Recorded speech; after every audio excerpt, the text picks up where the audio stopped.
ధర్మ్యామృతమిదం యథోక్తం పర్యుపాసతే శ్రద్ధధానా మత్పరమాః భక్తాస్తేతీవ మే ప్రియా.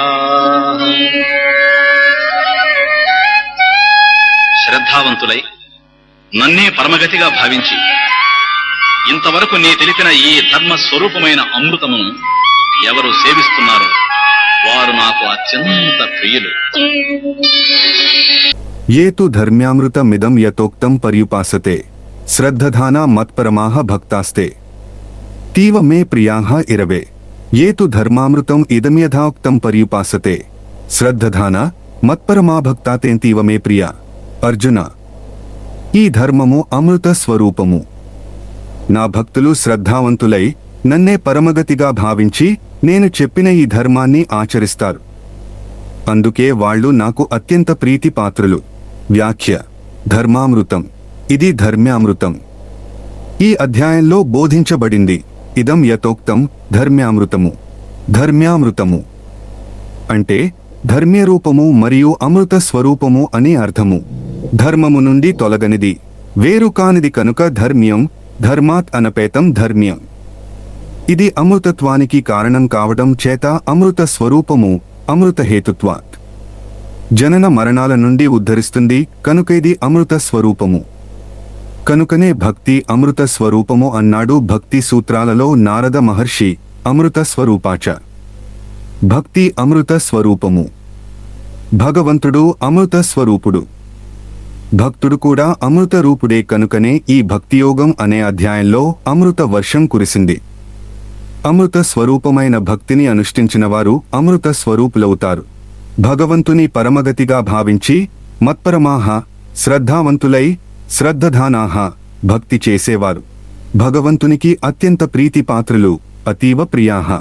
ఎవరైతే పరమేశ్వరుని మరొక దాని కొరకు కాకుండా కేవలం పరమేశ్వరుని కొరకే సేవిస్తారో వారినే మత్పరములు అంటున్నాడు భగవంతుడు. కనుక మరొక అవసర నిమిత్తం కాకుండా మోక్షార్థమే భగవంతుని ఆశ్రయించే పరమ భక్తులు ఉత్తమ శ్రద్ధావంతులై ఉండాలి.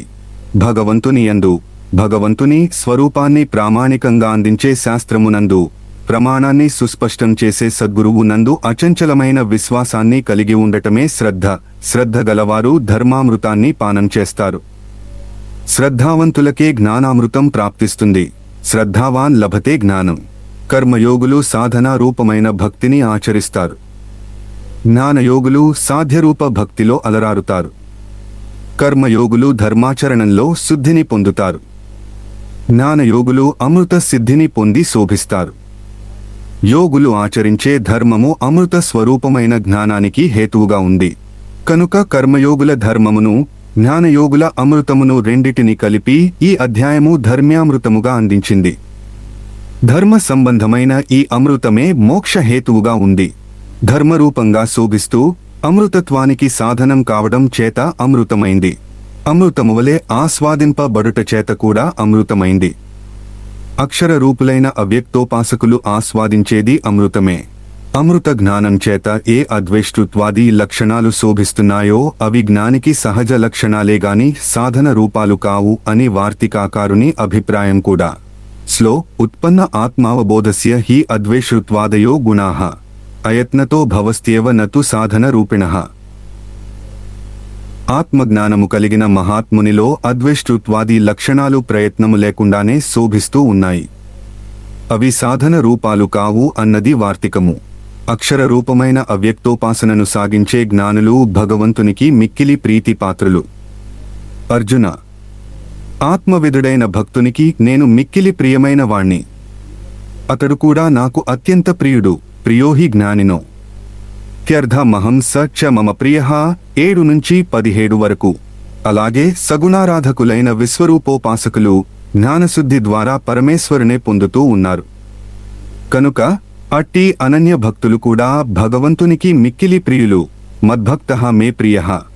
12 స్లో 14, 15, 16, 17, 19. అనన్య భక్తుడికి, జ్ఞాని భక్తుడికి ఇద్దరికీ పరమేశ్వరుడే పరమగతి కనుక ఇద్దరూ భగవంతునికి అత్యంత ప్రీతిపాత్రులే. భక్తాహతే అతీవ మే ప్రియాః. ధర్మ్యామృతం దివ్యంగా కురిసింది. బుద్ధి పాత్రలలో నింపుకున్నా. ఇక జుర్రడమే మిగిలి ఉంది. ధర్మ్యామృతాన్ని పానం చేసేవాడు భగవంతునికి ఇష్టుడవుతాడు. భగవంతునికి ఇష్టుడైన వానికి మోక్షం ప్రాప్తిస్తుంది. పరమేశ్వరునికి అత్యంత ప్రీతిపాత్రుడైన వానికే మోక్షం లభించకుంటే ఇంకెవరికి లభిస్తుంది? తస్మాత్ ఇదం ధర్మ్యామృతం ముముక్షుణా యత్నతః అనుష్ఠేయం విష్ణోః ప్రియం పరంధామ జిగమిషుణా ఇతి. వాక్యార్థః కనుక ప్రియాతి ప్రియమైన విష్ణుపదమును పొందాలని అభిలషించే ముముక్షువు ధర్మ్యామృతమైన పరమ భక్తిని అవశ్యము ప్రయత్నపూర్వకంగా అనుష్ఠించాలి అని వాక్యార్థం. ఆచార్యుల వారి ఈ భాష్య వాక్య సందేశముతో భక్తిని విషయముగా కలిగిన భక్తి యోగమును సమాప్తం చేస్తూ ఉన్నాను. ఇంతటితో తత్ పదార్థ స్వరూపమైన మధ్యమ షట్కము సమాప్తమైంది. ఇతి శ్రీమద్భగవద్గీత సూపనిషత్సు బ్రహ్మవిద్యాయాం యోగశాస్త్రే శ్రీకృష్ణార్జున సంవాదే భక్తియోగో నామ ద్వాదశోధ్యాయః. ఈ విధంగా ఉపనిషత్తులు, బ్రహ్మవిద్య, యోగశాస్త్రము, శ్రీకృష్ణార్జున సంవాదము అయిన భగవద్గీత యందు భక్తియోగమనే 12వ అధ్యాయము. ఓం తత్సత్. ఇది శ్రీమద్భగవద్గీతాసు ఉపనిషత్సు బ్రహ్మ విద్యాయాం యోగశాస్త్రే శ్రీకృష్ణార్జున సంవాదే భక్తియోగో నామ ద్వాదశోధ్యాయః.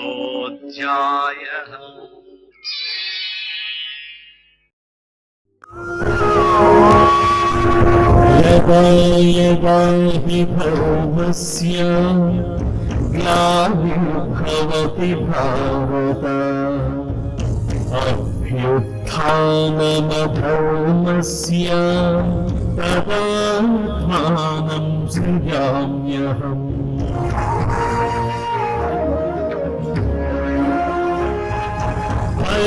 పరిత్రాణాయ సాధూనాం వినాశాయ చ దుష్కృతాం ధర్మ సంస్థాపనార్థాయ సంభవామి యుగే యుగే.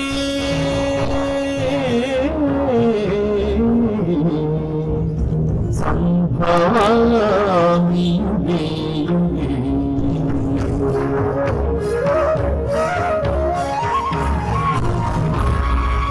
ఓ భారత, ఏ కాలమున ధర్మమునకు హాని కలుగును, అధర్మము వృద్ధి నుండును, ఆయా సమయముల యందు శిష్ట రక్షణ, దుష్ట శిక్షణ, ధర్మ సంరక్షణముల కొరకు ప్రతి యుగమున అవతారము దాల్చుచుండు. భగవద్గీత మతం కాదు, జ్ఞానం. భగవద్గీత ఉత్తమ జీవన విధాన మార్గం, ఉన్నత వ్యక్తిత్వ వికాస సాధనం. భగవద్గీత మానవులకు ఆశాదీపం, సాధకులకు కల్పవృక్షం. గీత నేర్చుకోండి, రాత మార్చుకోండి. ఇంటింటా గీతా జ్యోతిని వెలిగించండి. ఉత్తమ జాతి నిర్మాణానికి అంకితమవ్వండి. సర్వే జనా సుఖినో భవంతు.